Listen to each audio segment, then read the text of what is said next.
Personally, I believe that the preservation of Ukrainian statehood in any form will always be a problem for us.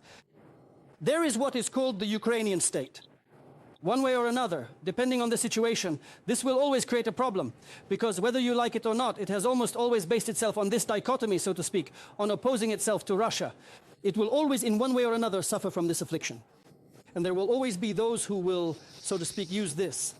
As for that video, so to speak, with that strange bitch you showed, that creature, yes, the problem isn't with her.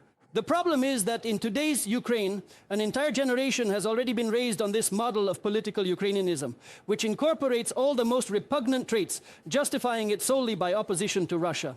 That is, roughly speaking, every nation has its strengths and its weaknesses. The Ukrainian people, whom I still consider part of the Russian people, have their own wonderful strengths, traditions, history, and so on. There are also flaws, not uniquely Ukrainian, just common human flaws. Modern political Ukrainianism has taken these, combined them, and said, this is what it means to be Ukrainian. Meanness, theft, lack of principles, cruelty, animalistic behavior, so to speak, and so on. This, they say, is what it means to be Ukrainian. This is considered good. But for what purpose? For the sake of Russia, or rather, to oppose Russia. That's why in any form of the Ukrainian state there will be a problem.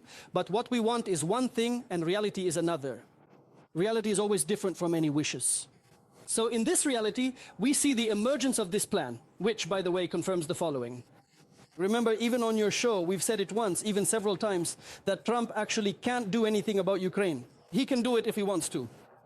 He can if he wants to. By the way, you made a very good point, and I'll add to what you said. This world is actually made up of people. And in principle, if you grab each person by the scruff of the neck, then geopolitics, security, and everything else can instantly, so to speak, evaporate and disappear. So in fact, the entire Ukrainian elite, given their lifestyle, has grown such an udder for themselves that the American president has absolutely no problem grabbing onto it so tightly that they forget about everything. Democracy, confrontation with Russia, and so on and so forth. Just a small corner of this document, so to speak, was shown, a tiny corner. And basically everything started moving seriously, really seriously. In other words, if he wants to, he can. The question is whether he wants to, right? But now, let's get back to the matter of the actual agreements, so to speak.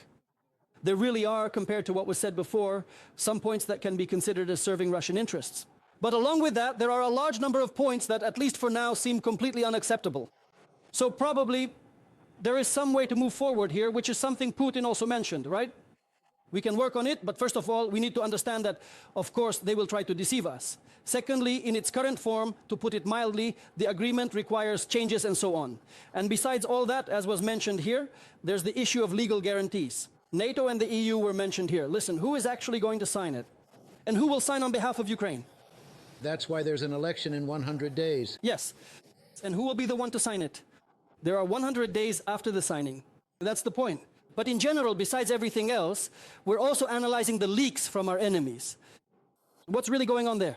What will the final document look like, if it even exists at all? That's a big question. But I think there's one simple thing that's extremely important here. President Putin does not consider Zelensky to be an adequate signatory. I think that's correct. The Verkhovna Rada, well, it's 50-50, so to speak. Yes, Putin said that if anyone still has some kind of legitimacy, it's the Verkhovna Rada. But honestly, even that seems rather illusory, to be honest, yes, so to speak. And besides everything else, of course, there will definitely be an attempt to deceive, like with Minsk I, Minsk II, and all the rest. But there are some things, some, so to speak, shifts happening there. However, yes, a European plan will appear. Yes, the Europeans have been included, unless, of course, the European plan is part of this game.